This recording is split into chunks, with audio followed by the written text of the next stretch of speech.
Go for it. Friggin' what up, dude? Strider Wilson, I'm the host of this podcast that's mine, going to be called History is Dank. History is Dank with Strider Wilson.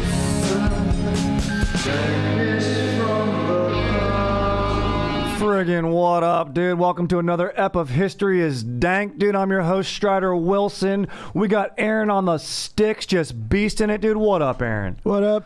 Chilling, dude. And we got an extra special treat today. You already read the title. You saw Parr in the title of this ep, and you go, wait, what's that name in front of it, dude? It's the man, the myth, the legend himself, dude. The dominator of the drafts, Chris motherfucking Parr in the house, dude. What up, bro? What up, dude? Dude, freaking so stoked to have you here. Nice to be in the studio, dude. This is pretty cool. Yeah, first time you've been here. I can't believe it. Yeah. Dude, amazing. It's a lot of history here, a lot of history, dude, going deep, just chilling with the boys, dude. So fired up to get you in here finally, dude. We sipped some nice coffees. We talked fantasy on our drive over. Yeah. It's getting to that time of year. We're talking fantasy, dude. Just the best, bro. No sort of collusion for all of the bros listening. Nothing collusion, dude. Yeah, you won't even tell me I play it. who you're keeping. Yeah, I play it real close to the chest. I'm real sick when it comes to fantasy. But we got you here today very fired up because you recommended a dank ass book. You know how much and this is a tough statement to say, like, I enjoy pirates and that history. Obviously not every aspect of it should be celebrated, and we'll get into that because they're bad guys. They do heinous, horrendous things, but there are some things about the pirate lifestyle that and from the genesis of piracy that cultures liked and enjoyed, and we'll get into it more. But you recommended a great fucking book called Enemy of All Mankind by Stephen Johnson. Yeah, and it was props to him for the subtitle of A True Story of Piracy, Power, and History's First Global Manhunt, because that is really good marketing. It really was like, got my tips up like, oh, that sounds pretty freaking cool. That's pretty rad. There's me, you, and a lot of grandpas were reading this book. Yeah. Pretty fired up. Because, pirates they're very entertaining. It's the stuff that books and movies are made of. 100%. And this book I crushed. I'm a really slow reader. Look, I can read. I just tire out. I generally like stuff that pops up and smells good in my books. But I mowed through this puppy. In fact, nice. You know me. You've flown with me. I travel like a psycho. No headphones in. I watch the map channel like a complete maniac. Yeah. You don't even blink. Yeah. It's amazing. The whole flight, not blinking. When the snacks come around, get it away from me. I don't even answer the stewardess that comes by. Just keep looking forward, and they get really alarmed. Yeah. And anytime I can ever get your attention, it's just like, huh. Yeah. What's up, dude? Well, I'm deep in thought. Yeah. I'm very deep in thought. I'm having...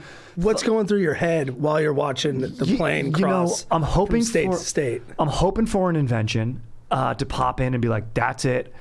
But Right. Typically what I get is, I'll think about, if I like magic as an adult, does that make me a virgin?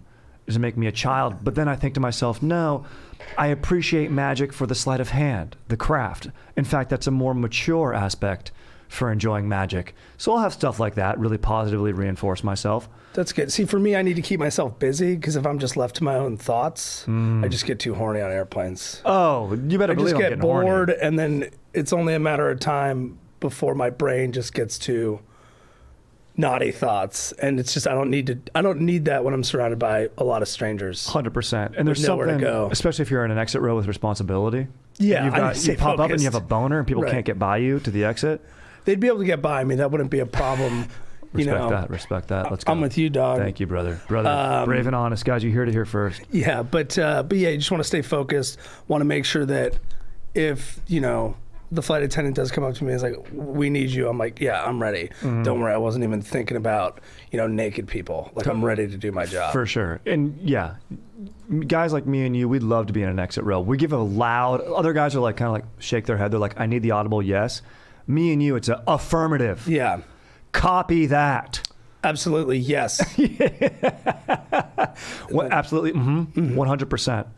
Do you have another brochure? This one's there's a few words scratched out. I'd like to reread exactly. this. Yeah, I've been looking at this. You guys should really relaminate these things. They're really fraying at the edges. Dude, and I'm not really sure. Not everyone's going to be able to read this. I know because I read them. I already have this memorized, but you should really look into this. Exactly. For anyone else in here that needs to know, hint, guy next to me. Yeah.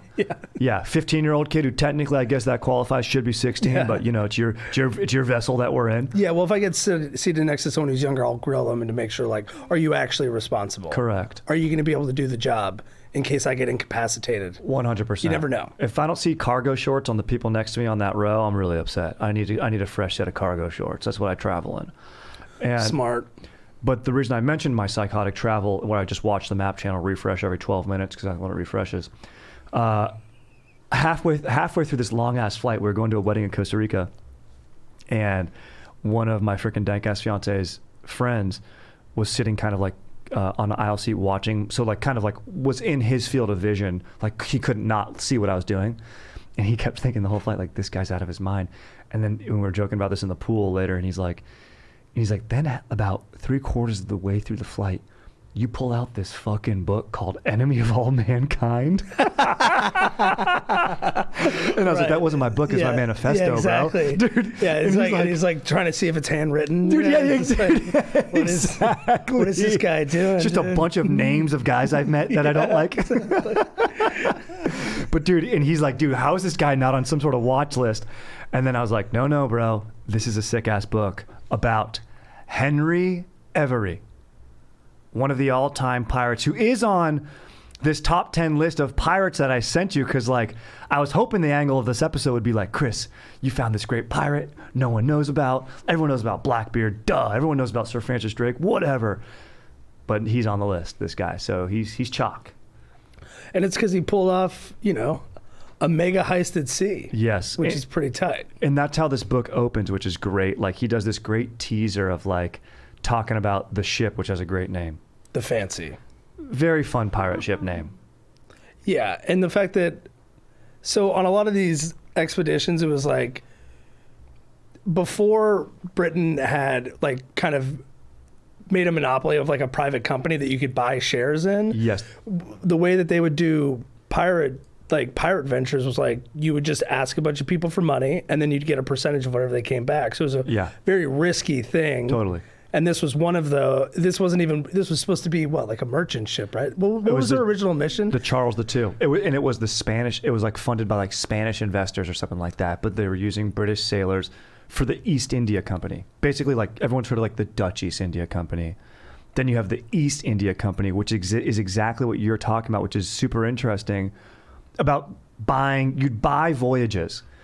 Then in the crown basically owned, or like queen, whatever, I forget what queen it was, like signed the rights over and just basically gave the East India Company, like, you could have your own army. Like, it had a more powerful army than Britain. Like, and it was basically this huge, its own country, but kind of backed by England. And so like kind of one of the first mega corporations, maybe the first one, maybe I think the Dutch beat them, but like they definitely got to bigger heights than the Dutch did. Yes, they did. And it was like, so it was one of these funded ones. Yes. And like they would buy, like then they opened it up to investors of like, basically like wealthy friends being like, do you want to buy a voyage? And then just because of risk, they'd be like, that's too risky. Then they'd be like, okay, buy 4 voyages. So that's like I forget the name of it, but like that's how all stocks originally worked. Like they would terminate.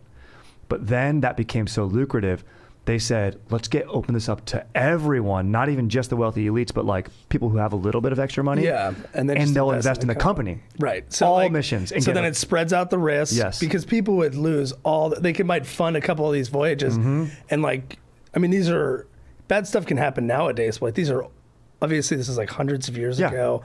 Pirates are everywhere. It's 1693 to 1696 is Henry Every's. I wrote that down in my notes because I was like, I always wonder about the dates. I'm like, just a frame of reference. I just forget. Same. Numbers.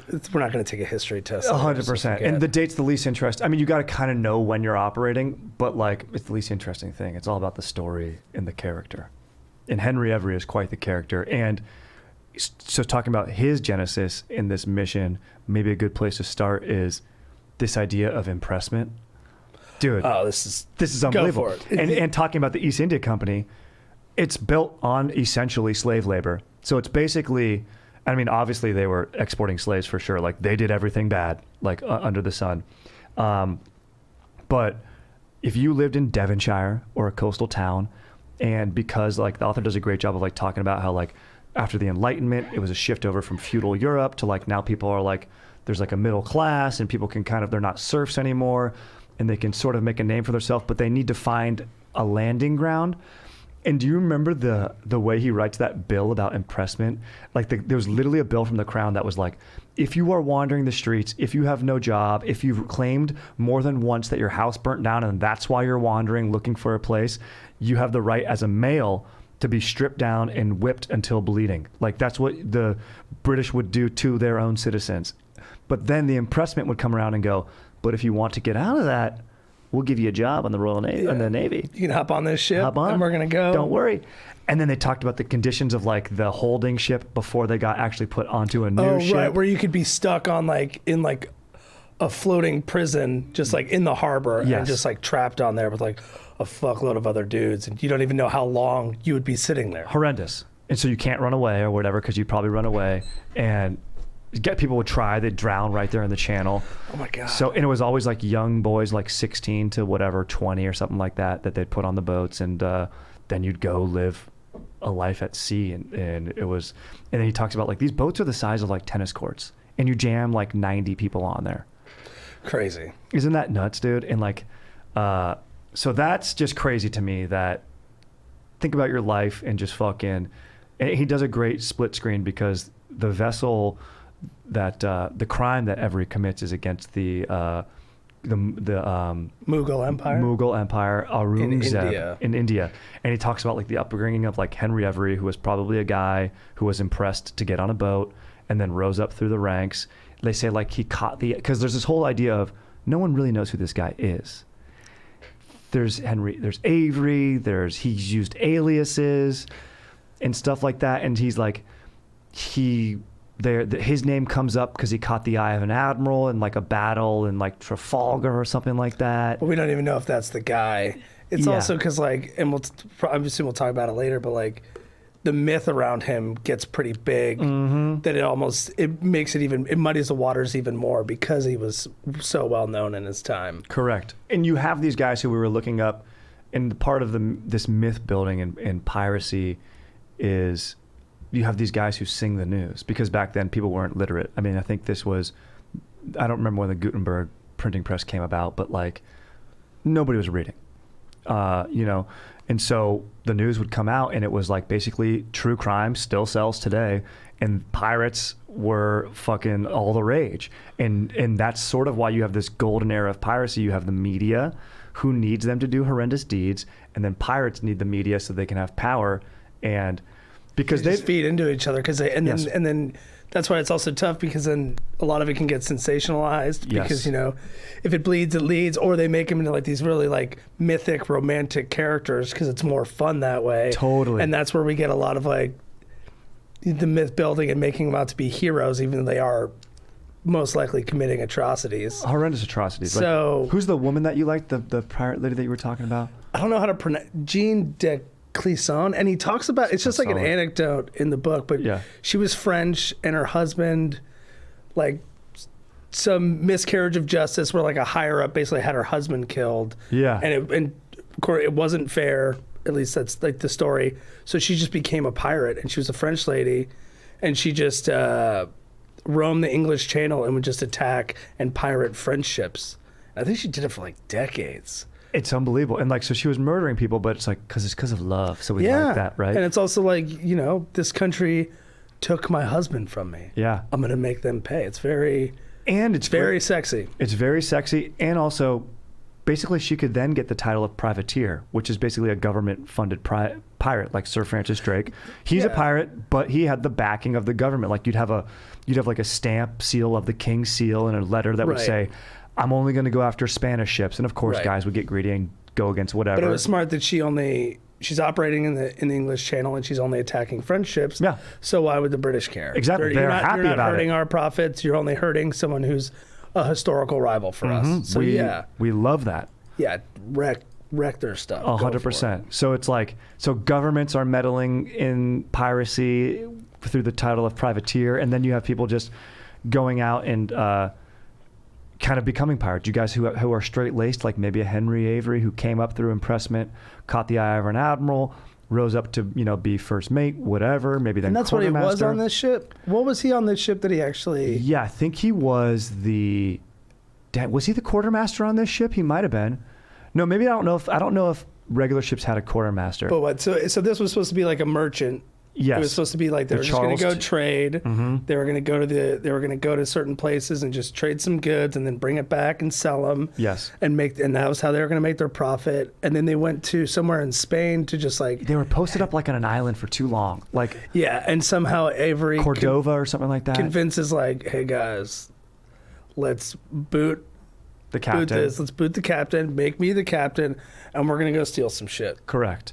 And then it's like... For the lack of documentation around Avery the man, there's a lot of documentation about like what happened on there and like multiple accounts. Right, because they have a lot of first-hand accounts. Yeah. And then they have to make a charter, right? You talked about this on the previous one where they like kind of they say what the terms are going to be of like who gets what, and there's even a person in charge of that. Yeah, that's the quartermaster who's in charge of that, the payouts and all that type of stuff.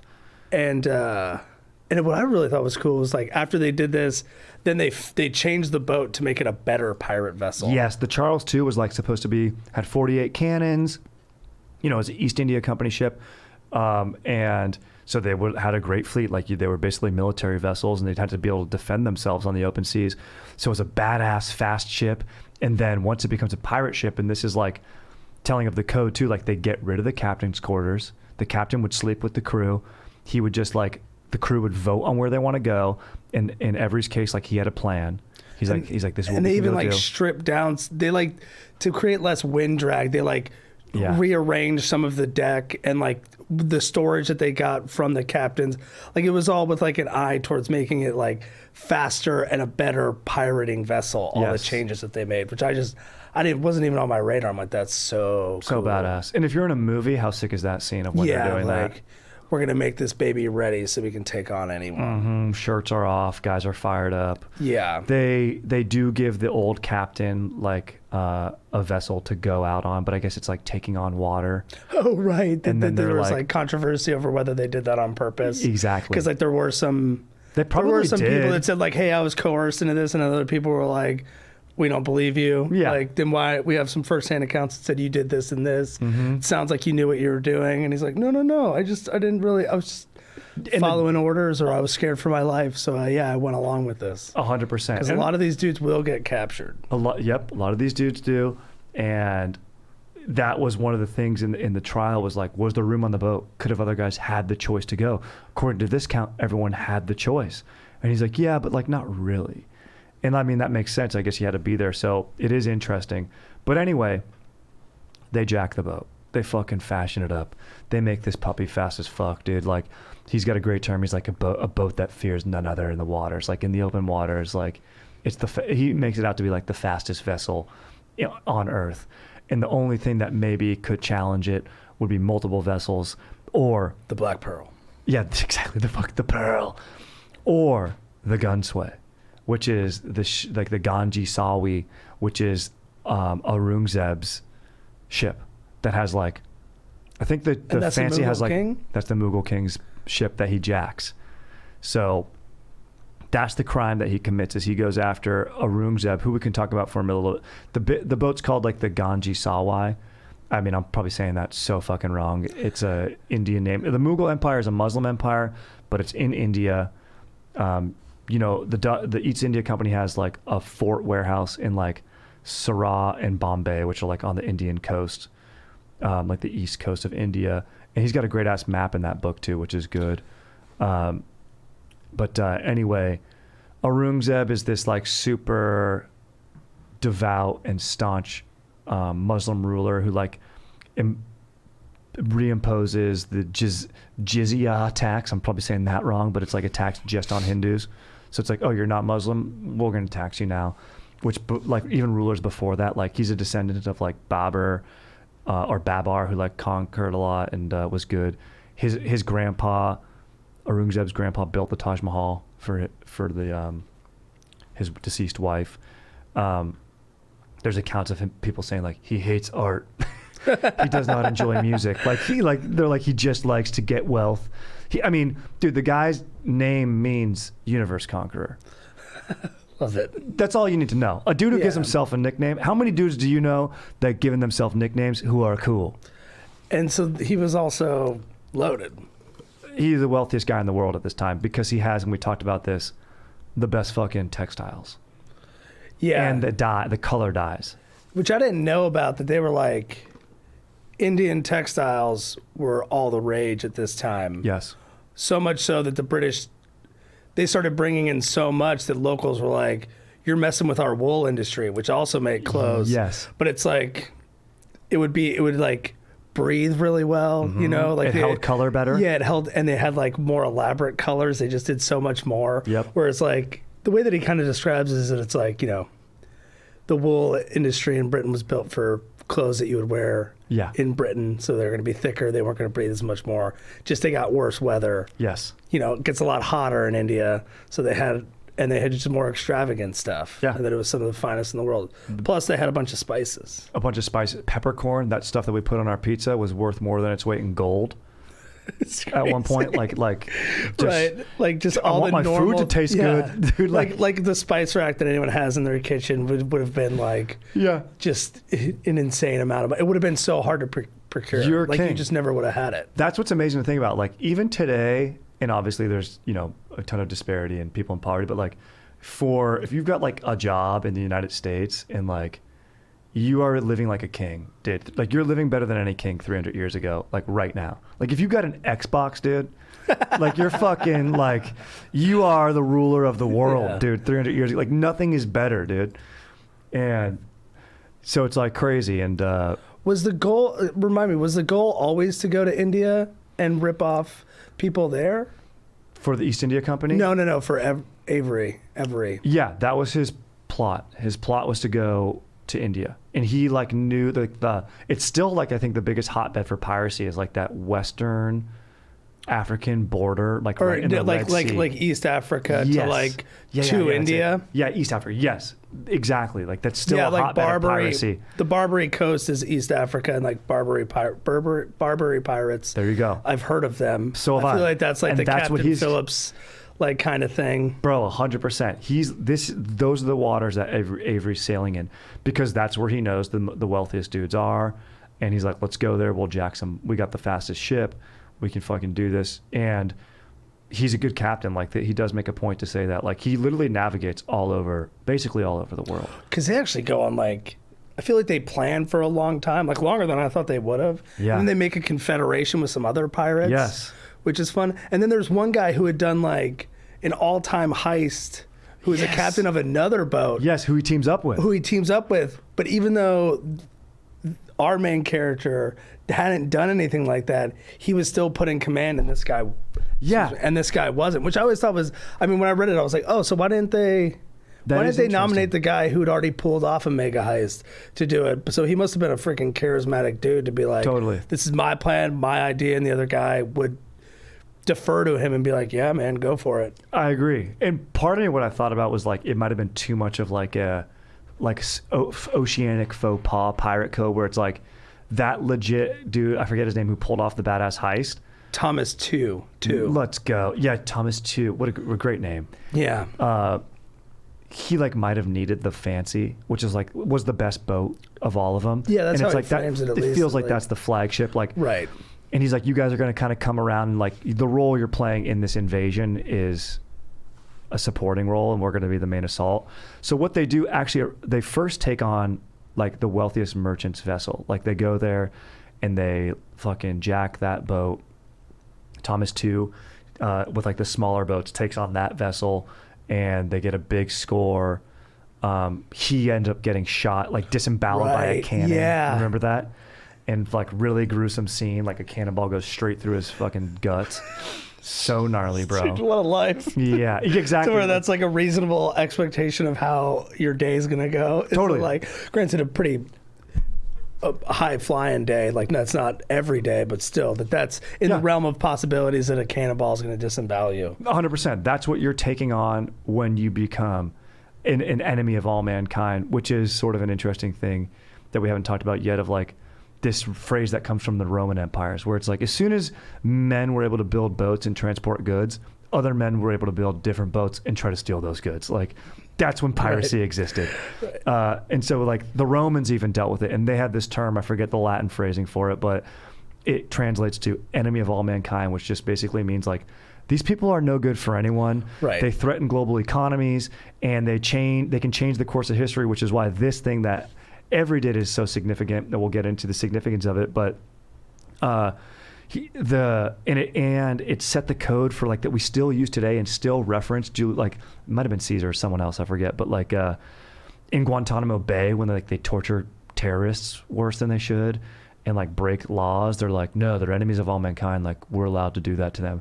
And like pirates, like if you were a pirate, you basically said fuck you to every law. Like you're not like a criminal. And then you're like going to other countries, so you're taking stolen goods to other countries, and it makes you in violation of everyone because you're constantly shifting. They become all these places. Agent Smiths in the Matrix a little bit, dude. You know what I mean, bro? They're too they're created by governments and privateers, but then they get too powerful. Right, and then you get like the normal like this country versus this country, but then they're both dealing with like this third specter that just kind of looms around and can hit at different times and really mess things up. And that's exactly what happens when they jack Aurangzeb's boat, because he's got this amazing boat, like 600 cannons. It's fucking indefeatable. Yeah, and it was going on a pilgrimage, so he had a ton of funds, so many people. And part of the reason why we know so much about this story is because there was a historian, like Coffee Khan, who was like I think his dad was a historian too, and he just devoted himself to just writing about, and he was just on there as like a historian, like going to probably do some other work, and he just happens to be present for this act of piracy. Yeah, and it is heinous in every regard, but he gets lucky. The author does a good job of like writing it because it's so well documented that like the fancy for the fast ship that it was, and the fact that they did that other heist with Thomas too, and that boat kind of got taken away. It was basically just the fancy versus this Gunsway, and in a one-on-one battle, the Gunsway would toast this fancy. You know what I mean? But what happened were three things. Remember, he talks about three things where he's like, the first thing is the fancy was super fast, so it got caught. It only got spotted by the spotter not far enough out to give the Gunsway like a proper time, so they were rushed in their preparations. And then they're rushing, and then on top of that, there was a mechanical failure, like where he describes a cannon, where he's like, it's basically just a controlled explosion. Like it's a burst, but the way that the metaling is made, like it just forces it out. Yeah. And he's like, if there's any disintegrity or any disintegrity, like a crack in the cannon, it will just be an explosion. And that way, the fucking gods were against them. Yeah, is meant to focus the energy in one direction. Yep. And anything goes wrong, you can have a... So the fancy's going super fast, using its speed, comes up quick. Maybe guys rush something, but also there's no way they would ever know. That cannon blasts, it's a huge explosion on the boat, fucking gigantic. There's gunpowder down there, kills a ton of dudes in the on that side of the ship or whatever. And then the fancy comes up and delivers its first volley of cannons. He does the odds of it. He literally does the odds. It's like a 1 in 1,000 shot. And fucking hits the center mass and demasts the ship. So then it's just stuck in the water. And then you got the fast boat going around it. And then the third factor is, then the captain panics. He's not cool under pressure. Yeah. The captain of that boat's like, we're so fucked. Yeah. And so he goes down there and he was doing a bad thing. Game over, man. Game over. Dude, he totally does. Yeah. Dude, he does the most cowardice thing. He goes into his captain's quarters where there was sex trafficking going on all over the world, and slavery, all the horrendous things are happening. That is going on in this story for sure. And he goes down there to the women that were being sex trafficked that he was keeping in his quarters, gives them swords, and he's like, go run up there and fight. And the author does a good job of being like, imagine you're that person, like that woman. Right. You're 15, you don't know anything. This guy who is your assailant assaulting you by night comes down and gives you a sword and says, go up there, and you're hearing explosions and booms. You are terrified, and then you're going to go up there and of course get cut down by some pirate. Yeah, who's And then if you don't, then This you know is what their job. happens. And Yeah. the sexual crimes that take place are not fun to talk about, but 100% do take place. Yep. And So- and obviously they loot the place. They loot it. They get like they say from this loot, he's the wealthiest man in the world. Like, I think like just Avery's cut was worth like 100 million or whatever. Like, all these guys became millionaires. So they massacre some people. The princess is on there too. That's a big thing. Yeah, which is like, what ends up? I mean, the stories that come out of it is that like, Yeah, the sensationalizing. yeah, because I mean, it ends up being like like some of like the newspaper guys you said, they would like sing songs, like they turn it into a love story. There's Yes. like different versions of it where Yes. it's like, oh, they like made eye contact and immediately fell in love with each other. Exactly. Avery and her, which like, Yeah, it's like, I don't think so. This like, just think about everyone's breath back then, and think about sleeping in a tennis ball court with 90 dudes. I don't think any woman's gonna look at this guy and be like, Right. man, I love you. and it would have to be love at first sight since they don't speak the same language. Exactly. So the odds of that happening, not high. The odds of a sexual crime, very high. Yeah. Very high. So that's probably the reality of it. But like, there is something to be said about the sensationalizing. And look, we love pirate stories. Look, we still have Pirates of the Caribbean. Right. Like, there is something to this idea of Maybe people- he was that suave and sexy that he could pull that off. He could have been. He could have been. I'll tell you, he's a good captain. He's a competent captain. And, you know, maybe he was a guy who wanted to be like more of one of those torturous villains, like from, what's the guy, El Guapo from A Few Amigos, or Three Amigos, Three Amigos. where he's El like, Guapo. you are a flower, you will blossom. But if you do not blossom tonight, you will die. He's like that type of guy, you know? But Yeah, a bad dude. a bad dude. He's a bad dude. This guy's a bad guy. Like, he was an interloper and a slave trader. Like, he for sure, Yeah. that's how he got his chops sailing. Like, he was a horrendous. He did Yeah, the well, a worst lot of things you can sailors do. at that time, you know, if Yeah. they would have worked a lot. If you were a sailor during this stretch, you probably at some point or another worked on a slaving vessel. Yes. Yes. It was 100%. big industry. Big back industry. 100%. And they pick up So other he- dudes. They pick up like the then. But Dutch he dudes. kidnaps her, right? He kidnaps her. She goes with him. Yes.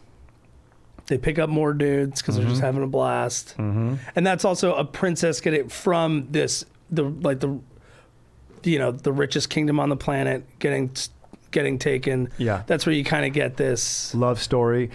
and also the global manhunt part of it, because Yes. then what happens is the king responds by like threatening British interests in India. Like there's like a sidebar of like dudes working in like a textile factory. The dude like John Gare, and like the guy, Yeah. he ends up becoming a smart dude who sets like the foundation for imperialism and colonialism, which is like the big shift in power in Yeah. the world because of this event. But before we get to that, is like He's like locked in his office in a Saran. factory, Yeah, and yeah. he's like, "Send dudes. I think they might They might kill kill you." us because they're so mad about what this British pirate did." Yes. And they're like, they have us like basically on house arrest in this factory, and it just shows you the ripples that happen Dude. from this act, because this is like a pencil pusher, like living in a foreign country, just looking after like a factory. Mm-hmm. And then all of a sudden soldiers are surrounding him. Like, you can't leave, while a king that he's never met is just trying to decide what to do because he's pissed. Totally. Because a princess got taken, and his really, really fancy ship that he spent a lot of money on just got Yes. wrecked. And Yes. he's like, and so you just don't know what's going to happen. And they're trying to get messages out back to Mm-hmm. Britain. And then it puts Britain into like, we got to do something about this. yeah, are we gonna go to war with India now and like shut down like our trade there? we gotta find this guy. Yes. Which then goes out to like, they They put contact everybody, and it's like, somebody find this guy. Yes. And we need to bring him to justice before our cash cow that is India gets lost forever. Correct. They even say like, even if you are on his boat, like in this notice, and it takes him like a few months to put it out. You know, Right, because things are it's slow. like everything travels so Yes. much slower. And so he has you a know? huge head start going. He's going like back to the Caribbean to like that's his plan Freaking chill. to chill. and he stops at like Ascension Island, which is like in the middle of nothing. Some guys like take their split and like get off the boat. Yeah, some guys make it to America. Some There's go to descendants America. in America today. Yeah, Yeah. like the only ones who really Get little fucked. spoiler is Yeah. like the only ones who really get away with it. There's like yeah. a couple crew members who take their cut and like, all right, cool, we're going to the New World later, guys. And like even when he writes that, the writer's like, we don't know what happened to those guys. They totally got away scot free. Yeah, they probably became like Southern Who knows? plantation owners or something like that. They could have done, maybe they got into textile factories and then they could have done, who knows what they did. And they said like America was sort of like would take in pirates like really well. Yeah. That like they're like, yeah, Because we they want just money, we need we want- bodies. yeah. You guys have some cash to spend. Let's go. Great, come on in. Let's go. Start investing over here. We can Totally. use that. Like, or go up to the Northeast and build ships and we'll build. Yeah. 100%. So, yeah, those guys got off scot free, and that's crazy.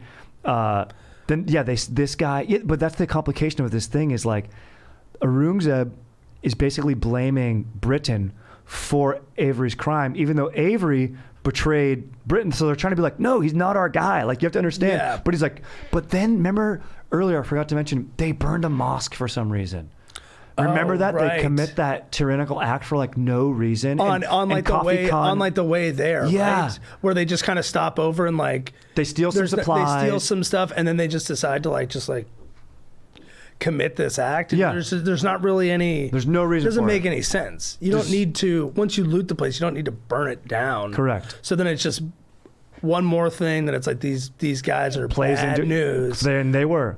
and we gotta go after them. And up to this point, Britain hadn't really done a good job of policing piracy because, in fact, they had spent the previous decades or century encouraging it. Correct. Because that's how they built their navy solely through piracy and just by looting Correct. better navies that they eventually built their own up. So this was the first time that they're like, oh wow, now that we're a major player, the onus is on us to actually do something about this for the first time.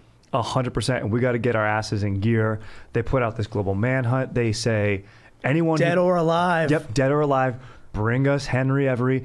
Also, we will not charge you for anything if you give us his whereabouts or you turn on him. You're fine. Yeah. Everyone, but Henry Every, even like to this day, still has like that out for him. Obviously, he's dead and gone. But So he goes to Hog Island in the Bahamas. Hog Island, which is now fucking Atlantis. Yeah, Paradise Island. let's go, That was dude. crazy. Yeah. It's like it's now Paradise Island. It's like Atlantis, the resort, is all of Paradise Island, but it was called Hog Island at And the time. it's also like if you just cashed in and hit the lotto, which is basically what he did, wouldn't you just go to the fucking Bahamas, bro? Like, and it was like a small island, not a lot going on. Gave a kickback to the guy in charge, who corrupt governor, who then later had to be like, look, I didn't know. yeah. He made a like- great case where he's like supposition does not equal guilt, right? Yeah, right. He's like, I am the governor, and he's like, also they had a force. What was I going to do? Look, I took him at his word because I don't have any defenses. Correct. And it didn't seem like I didn't know. He was How a am I peaceful supposed man. to know? I'm all the way over here. He never did. Look, he seemed all right to me. Yeah, You know? and that did play in of like how it took so long. Like the government, I think like the East India Company or there was some sort of delay in getting out the manhunt thing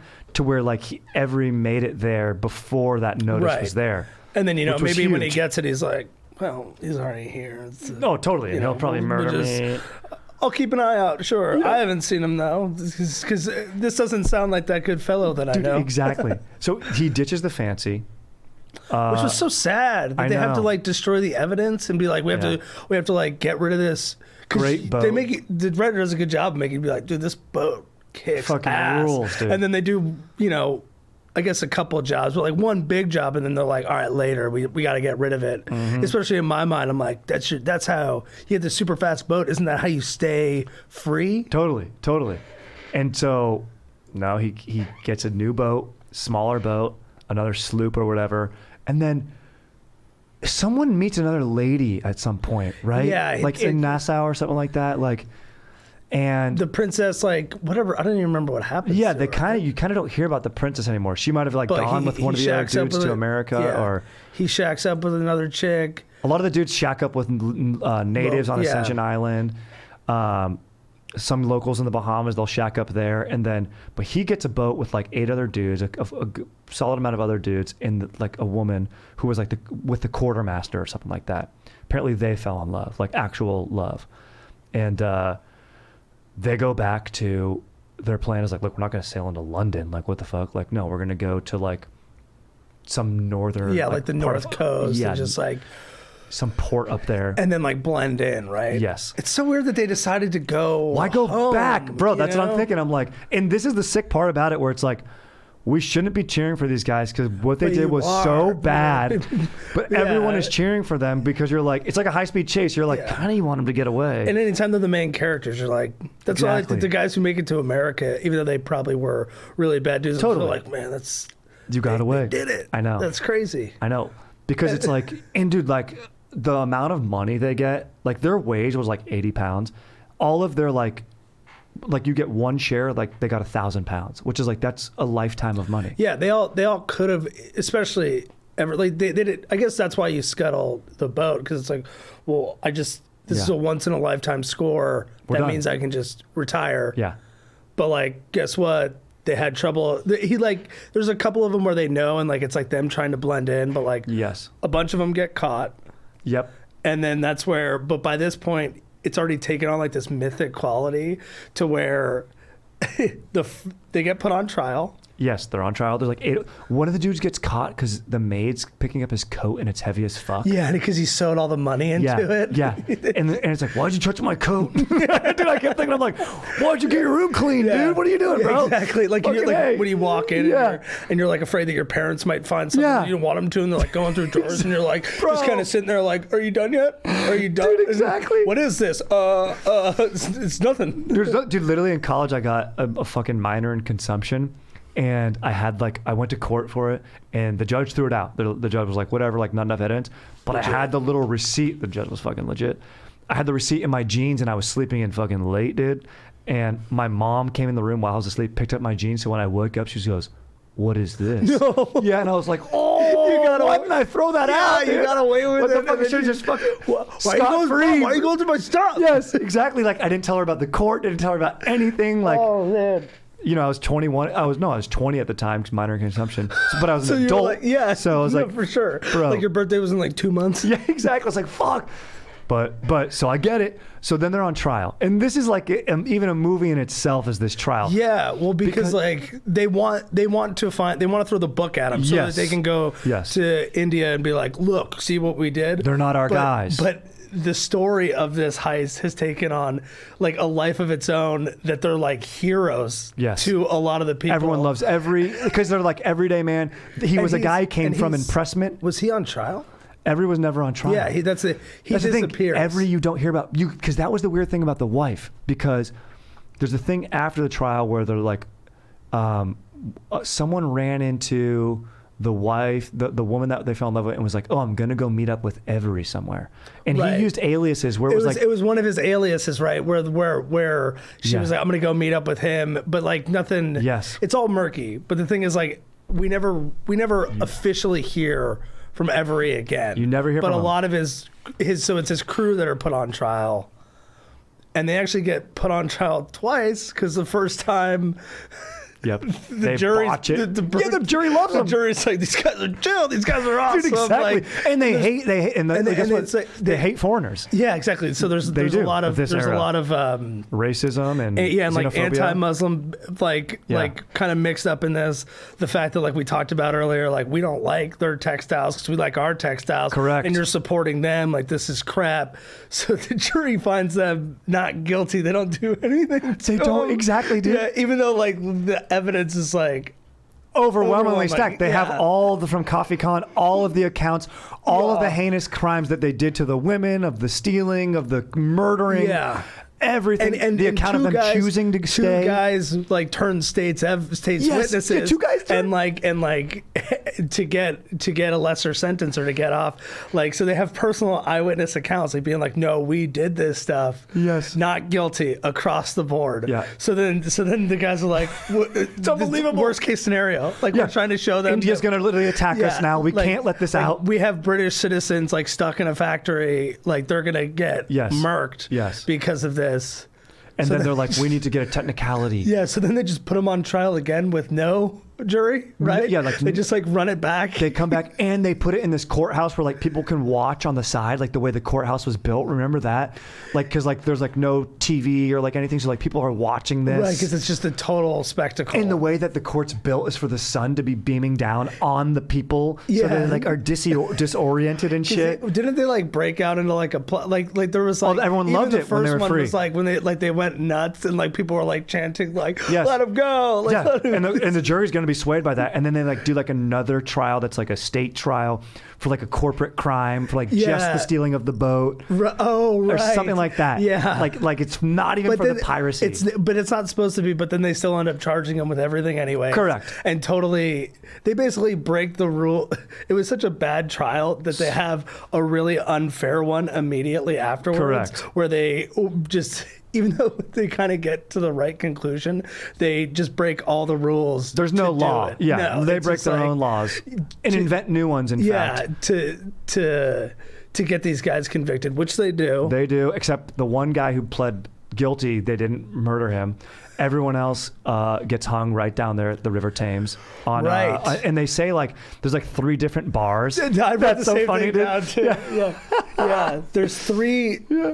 Currently, there's 3 bars, like where they did all these executions. Like currently in London, that are like, no, this was the original gallows site. Like this pub is built where they used to hang guys, Yes. but 3 different pubs claim that, which is It's pretty amazing. dude, which is like it's just You gotta go to all 3, marketing bro. goes back all through time. 100%. They're always like I'm gonna somebody saw somebody else do it first, and then Yes. they're like, I'm gonna do that. Yes. Also, pirates, they used a short rope so that their necks wouldn't break, and they Right. would strangle. So his worst death. Yeah. Oh yeah. Like that's how, like, specifically for pirates, they would do that on purpose to make sure that they strangled to death versus having their neck broken. Yep. Since like, I'm sure most people know, like that's how you're supposed to kill someone when you hang them, is that Yes. they drop, their neck breaks. But yeah, they would do this to actually like torture them and make examples of them. Correct. And then leave their bodies up there for the birds to feast on. Sometimes they'd like tar the bodies afterwards and like, really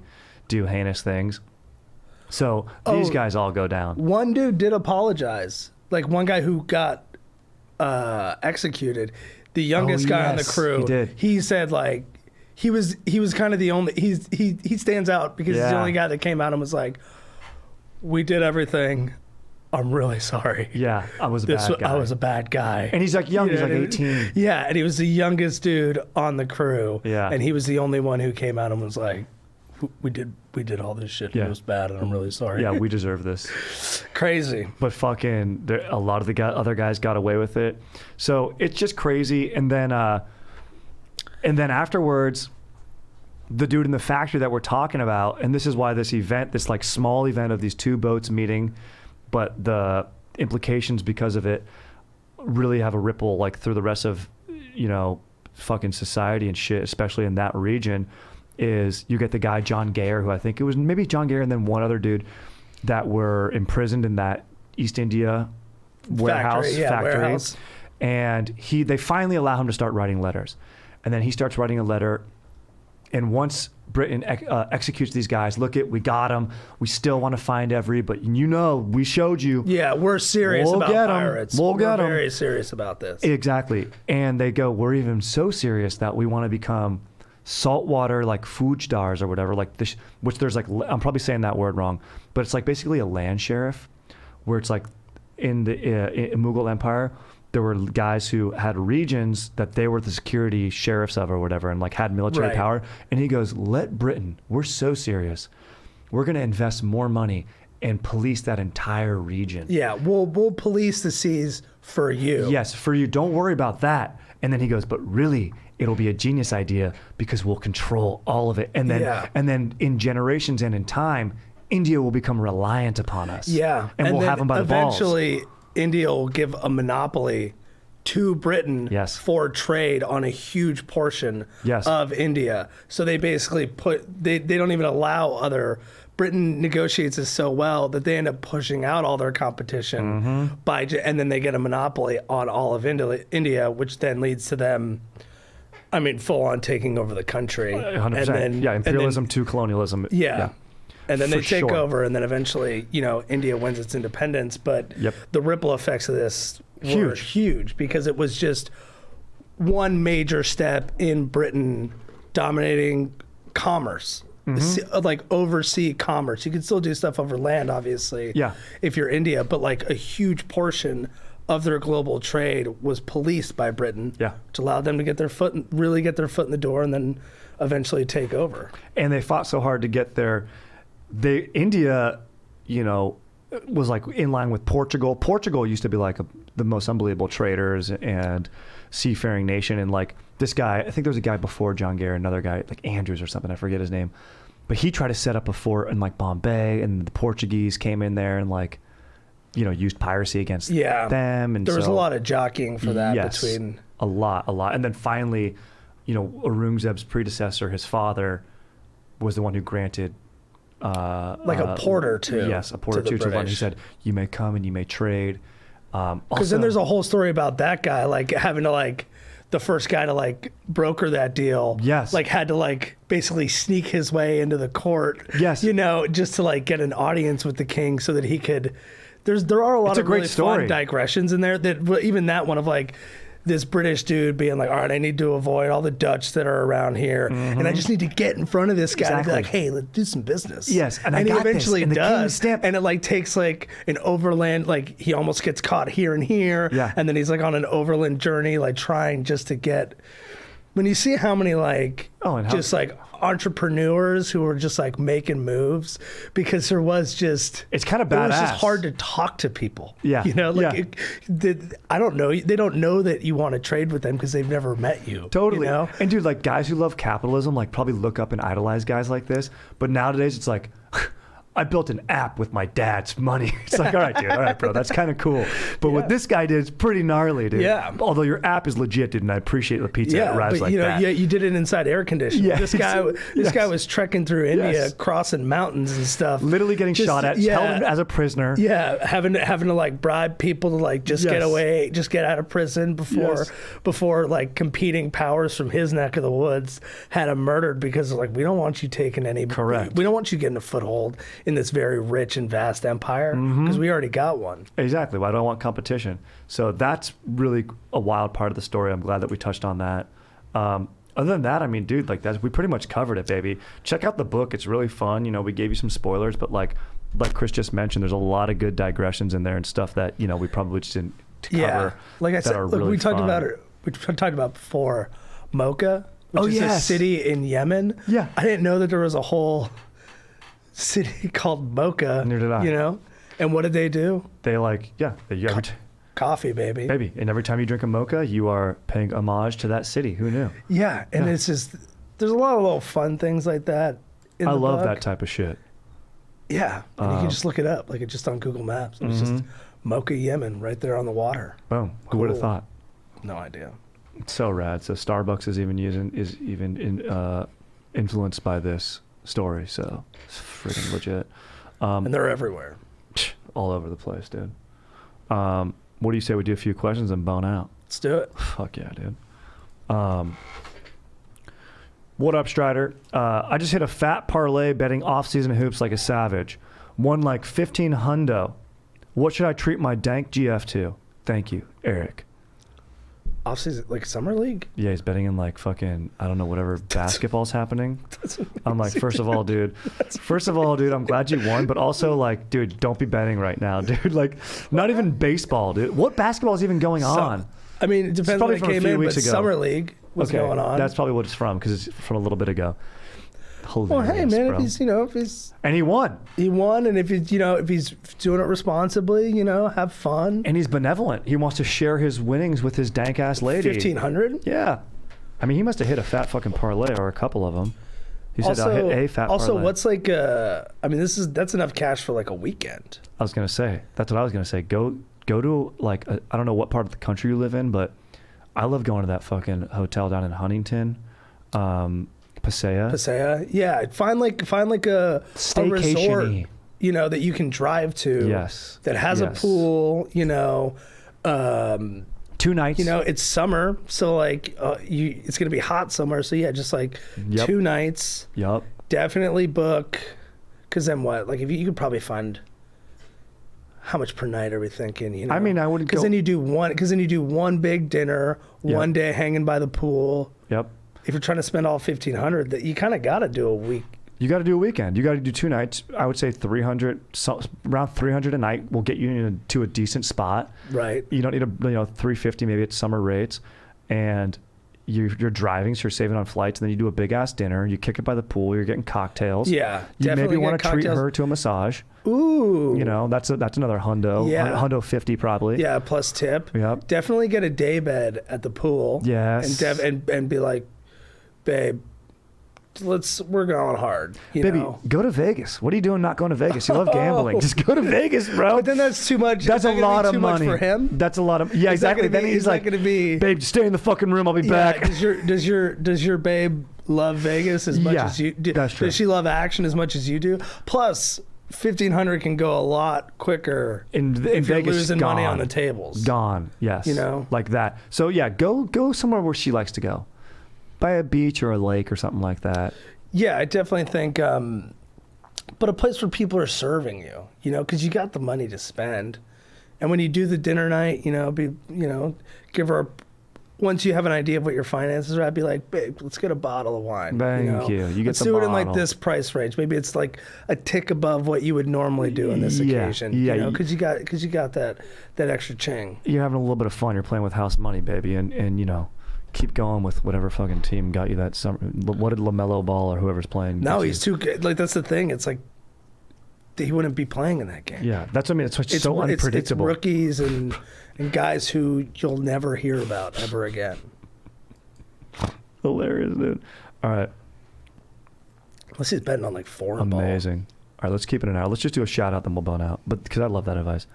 Oh, and then I want to read. Let's read this one that just came in. It's from Tanner, dude. Villain Draft. Here we go. We got Chris here. We got the freaking. Just wanted to say, I listened to the Villain Draft on Chad and JT last week, and you guys always crush it with the movie suggestions. I actually have a running note in my phone of movies I haven't seen that all you guys have mentioned. That's great. That's part of a big reason why we do this. Love it. I just watched Internal Affairs, Seven, The Usual Suspects, and Martha, Marcy, May, Marlene. All Whoa. killer movies. Those I haven't are seen the last one, but yeah, Seven, Usual Heavy. Suspects, yeah. All killer movies, pun intended. My Dank Jeff brought up a good point, though, after I mentioned that Kevin Spacey essentially plays the same character in The Usual Suspects, which, by the way, has the most unintentionally hilarious first 15 minutes of a movie. I don't remember it really that well of Usual Suspects for 15 minutes. I mean, besides it opening up with like the really dramatic thing on the boat, Oh, yeah. then it goes to them actually getting arrested and meeting each other. That part's mug funny. shot, The mug which is chart all- part's really funny, but that's intentionally funny. Okay, what, motherfucker? Give me the when. Yeah, when Benicio just mumbling. So funny. I don't know. So right now I'm already calling in Tanner. I'm calling into question your judgment right now. So I'll The just thing let is, you know that. I usually watching the movie when it's already on. You know what I mean? So I'll come in like Yeah. I don't know the last time I've seen the first 15 minutes of the movie. Near do I've I. seen the middle hour Correct. like 30 times in Yes. the past 10 years, but the first 15 minutes, I don't know the last time I've seen it. 100% true. Okay. So he's talking about Kevin Spacey's character. He's very quiet, almost shy, and they mentioned he had a limp in Seven, and he also had a limp in The Usual Suspects, both New York cop movies too. My question to you both is there any chance there is a theory they're from the same movieverse, kind of like how people have the theories of how all the Leonardo DiCaprio movies are related? As always, movie suggestions are welcome. Late Tanner. Fun. That's fun. I mean, maybe it seems like more of a fandom type thing. I don't think they're really related. Just, Yeah, because like one guy's really is really into power and money, you know, because he like runs a criminal empire. Right. The other dude is not a about that at psychopath who's all. about the code. Yeah, in fact, Yeah. he hates greed. Yeah, Yeah. and he wouldn't even. Yeah. I don't think he doesn't fancy himself lusting after power because he doesn't even like anybody lusting Correct. for anything. Correct. So I don't think so, They're but it's codes. definitely, you can't help but draw a connection because they're both Spacey characters. Yeah. And that was actually one thing where like I like Kaiser Soze He's more as a interesting, I know. villain than He's more fun. than John Doe. He's more fun And it's just for the sure. twist is so fun. The twist is the best. I mean, huge spoiler alert. Yeah. Guys, very late though. Yeah, if you haven't seen it. Although maybe yeah. Tanner wants to. Actually, no, he already watched, so Tanner saw. Yeah, Tanner. One of the best twists ever. You know what? It's so hard because I knew about the twist before I saw the movie. Well, because I remember my parents talking about it because they were like, "Man, that movie's crazy. What did he find out? He's doing the walking thing." Like it blew their minds. So they had mentioned it. I just hadn't seen it yet, So good. which is fair. It's still even though Still fun to watch. It still works. And honestly, it's worth a rewatch because then you can watch the performance and be like, "Oh, that's kind of yeah, that is nice. With movies, when they have a twist, if it's done really well, it's more fun on the rewatch. Yeah. Because then you're like looking for clues the whole time. Totally. Hey, but great question. Good write in, Tanner. I'm sorry I questioned your judgment halfway through. Let's do one more, then we'll burn out. This is a shout out. What up, Strides? Much love from Denver. Just want to give a huge shout out to my dank ass GF Faye. We met in Aspen working at the W Hotel and have been crushing it ever since. She moved from the Philippines 3 years ago and is incredibly smart, hardworking, talented, and loving. We've been traveling a lot and making killer memories together. She digs the pod and is an all-around legend. So shout out would induce major stoke. Thanks for the chats on Patreon as always. Oh, late, Tyler. Fired up. Thank you, Tyler. Legend, dude. Yeah, dude. Huge shout out to your dank GFA. Nothing Let's like go. love, bro. And meeting at the hotel. Let's go, dude. And yeah, if you work at a hotel, it's hard work, bro. So fired up for you guys both making that connection. And may the love keep growing, you know. May it grow a mile higher each year in that wonderful city that you're in. So, and also may your boner grow a mile higher, my dog. So fired up for you guys both. Sorry, I'm a pervert. But fuck yeah, dude. Chris, I know that you're a guy who loves love, dude. Yeah, So, I bless this union. thank you. Yeah, you have our blessing, dude. You've got fat blessings from me and Chris, and of course from Aaron. Oh, Aaron, I wanted to ask you maybe we should circle back before we bone out. Any weighing in on the John Doe character? Same movie verse? No. I mean, it'd be interesting if they were like twin brothers who Oh, were That'd be- separated, yeah. or Well, that'd be led him, John Doe, to be the way he is, maybe. Well, yeah. But I mean, is it real? No. No, but it's fan fiction's fun stuff. Yeah. And this pod was amazing. Chris, thank you so much Dude, for so joining. fun. Dude, it's the best, bro. Chris, fucking genius, dude. Thank you for coming here, dude. Guys. Thank you for this book recommendation. We'll have to do another one. I think I'm going to maybe we'll check out another book, maybe The Ghost Map. We'll see. And I think this is fun to do. So check it is. out, dude. Fired up, stay freaking stoked. Check out the Patreon. Freaking keep your tips up, keep your stoked up, and we'll catch you on the freaking next episode, dude. later.